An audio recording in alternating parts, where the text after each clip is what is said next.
Conservation Fund was created in the early 1980s to balance economic and environmental objectives.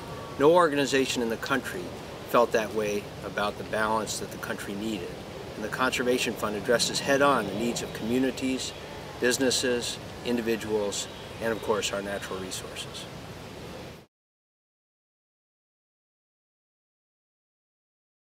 The Conservation Fund works with public agencies to determine which lands it will acquire for conservation. These public agencies at the federal, state, and local level have their own priorities. The National Park Service may want a piece of land that's inside a national park, a state may want a new wildlife management area, or a local county may want a new area for green space, for greenways, for people to recreate.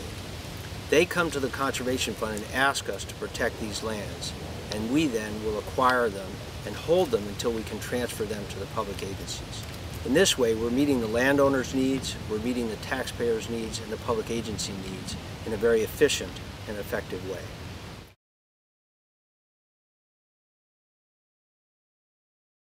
When the Conservation Fund began, our priority was to focus on public lands, particularly at the federal and state level. We work with the National Park Service in all 50 states to acquire new parks and wildlife refuges. Over the last 15 years, we have begun to focus more on those lands that support both economic and environmental benefits. We call those working lands, the farms, the forests, and the ranches that make up all the space in between the protected lands owned by the National Park Service or the U.S. Fish and Wildlife Service. These lands are critically important for wildlife and for people, and increasingly our focus will be on these large landscapes that support both economic and environmental benefits.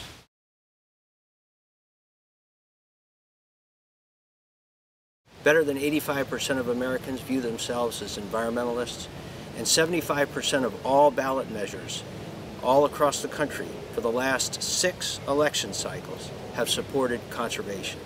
That disconnect between what the American people want and their elected officials needs to be resolved. The federal government needs to come back in as a major player, fulfilling the promise of Teddy Roosevelt in the early 1900s of protecting America's magnificent natural resources.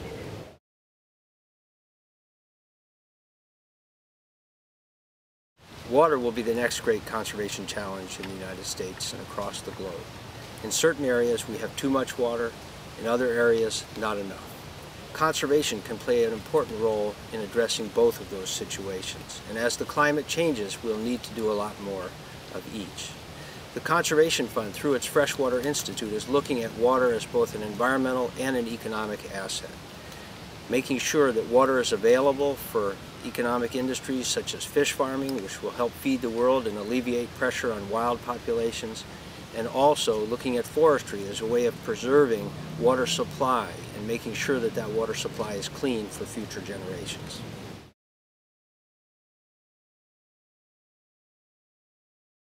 Climate change will affect America's landscape in many ways. Some we can tell today and some we don't know, but will play out over future generations. Certainly, some areas will become wetter, other areas will become drier.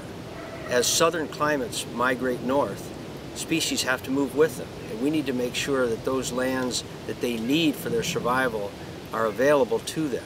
That means charting the course of migration of trees, of animals, charting the water quality and water quantity in certain areas, and using land conservation as a way to preserve those assets for future generations.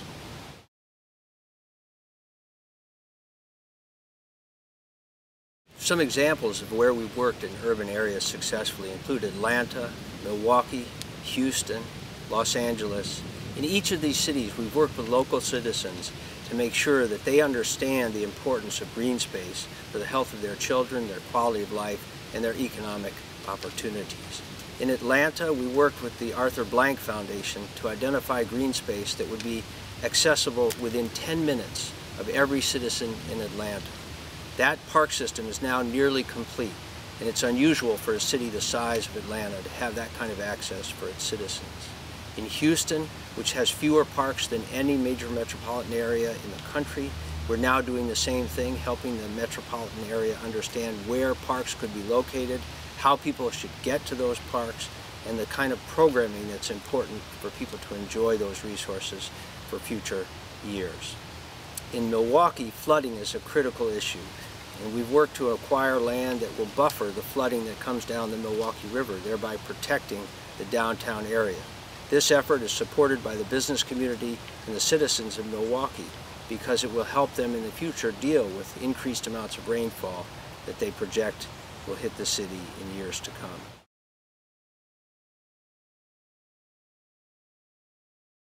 Up until about 15 years ago, the forests were owned by large multinational corporations, integrated companies that owned the timber and the mills that processed the wood that came off of those forests.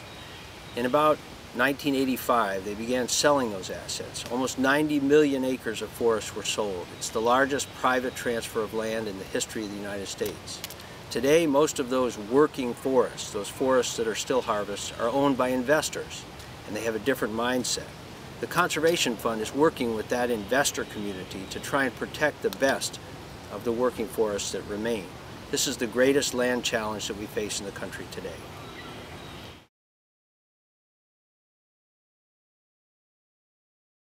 The Conservation Fund has a broad agenda across this country, ranging from conservation of critical lands to supporting sustainable economic development.